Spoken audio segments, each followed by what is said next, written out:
Mga kabida, isang magandang oras po sa lahat at welcome po sa aking channel. Nako, eto na. Magbabalik na raw mga kabida ito hong unity team, ano?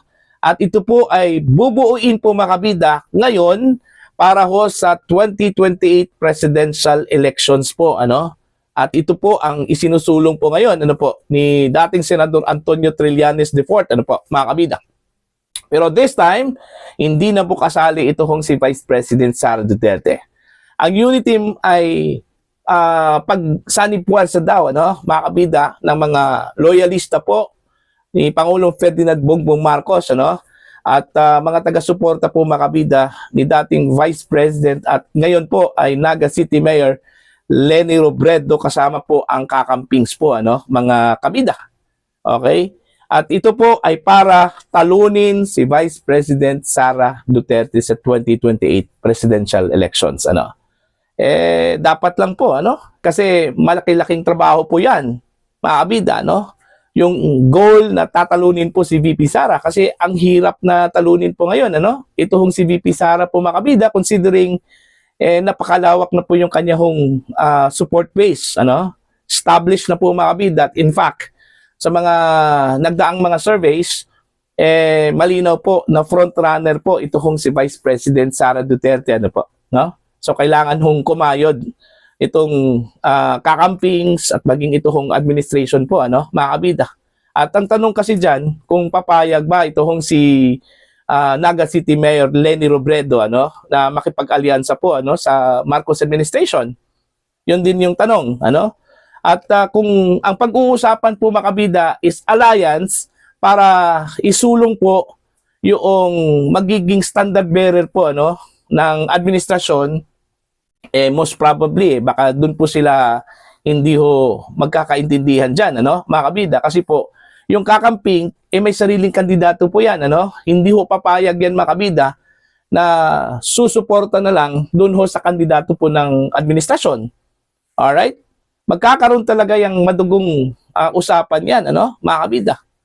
Okay? Ang pagkakalam ko din, yung administrasyon, meron na pong fino-float po ngayon na pangalan. Ito hong si DILG Secretary John Vic Rimulya, no?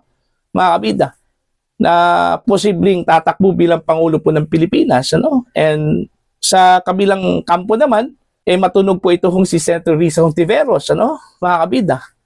Alright? Meron pa pong pangalan po ni Kiko Pangilinan, ano? May pangalan po ni General Torre, mga kabida, ano po? So, marami ho silang pagpipilian po doon. Okay? Pero, dito ho sa administrasyon, so far, isa pa lang ang lumutang po ang pangalan po ni John Vic Rimulya, ano po, mga kabida. Yun yung dapat pag-usapan ng maigi po ng administrasyong ito, ano? At ito hong kakampings kung sakali man po, papayag po yung dalawang kampo po, ano, na magsanipuwersa po mga kabida. Alright? Kasi baka naman po, maulit na naman po yung nangyari ho nung una, nung original na unity team, ano, kung saan po ay lumayas ito hong si Vice President Sara Duterte dahil ho sa panggigipit. Baka naman po maliligo na naman ng sariling mantika po, ano, itong kakamping, mga kabida, sa mangyayari hong sanipuwersa ng dalawang grupo, ano po, mga kabida. Okay?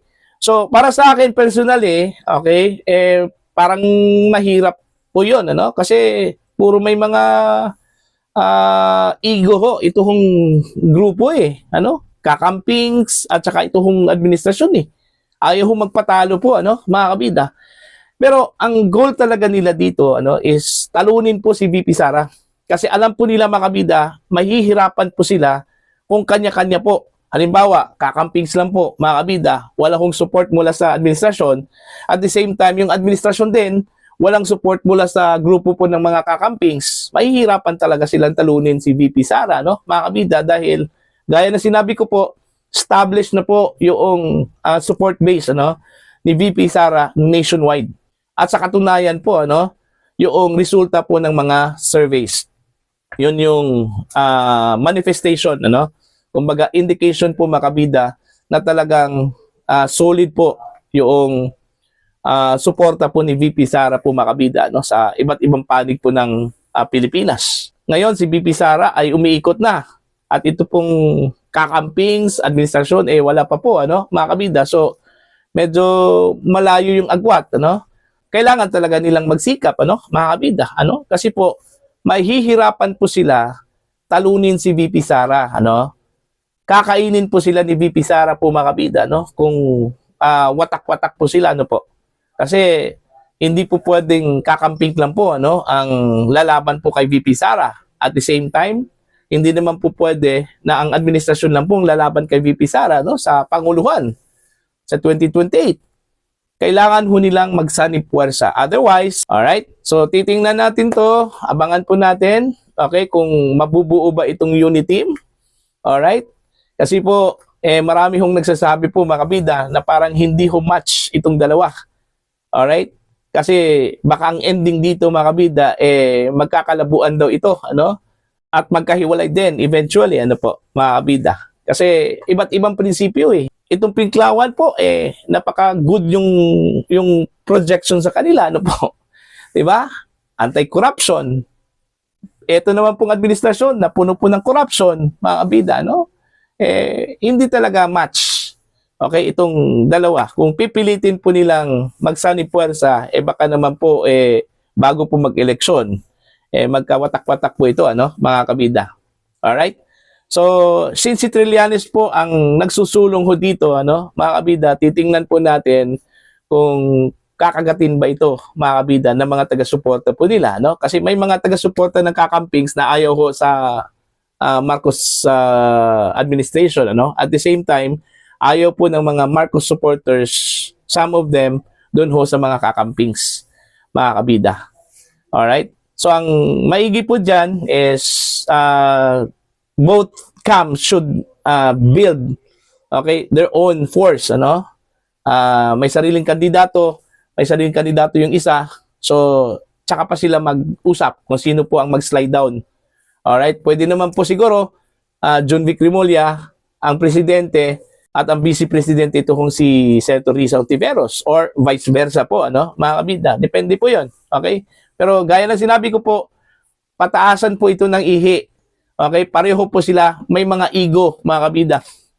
So malamang baka hindi ho ito magkakasundo po. At saka isa pa po, ang Makabayan Block, saan po pwesto po, mga kabida?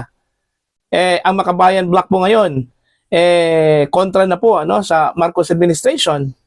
'Di ba? Bago lang po, nagsampa po sila ng impeachment complaint against President Marcos. Hindi po ito papayag na makipag-alyansa itong kakampings na kalyado naman po ng Makabayan Block sa Marcos administration. So doon pa lang, labo-labo na po, mga kabida, no?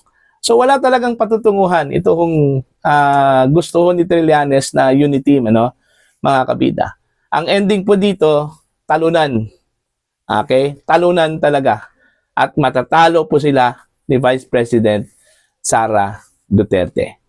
Okay? So, yun po. Para po sa inyo, ano po ang inyong opinion at pananaw ko dito? Ano po? Please comment down. Sa mga hindi pa po subscribers sa channel, please subscribe. Just click the subscribe button. Click the notification bell. Click all para updated po kayo, mga kabida, sa aking mga uploads. Maraming salamat po sa inyo lahat.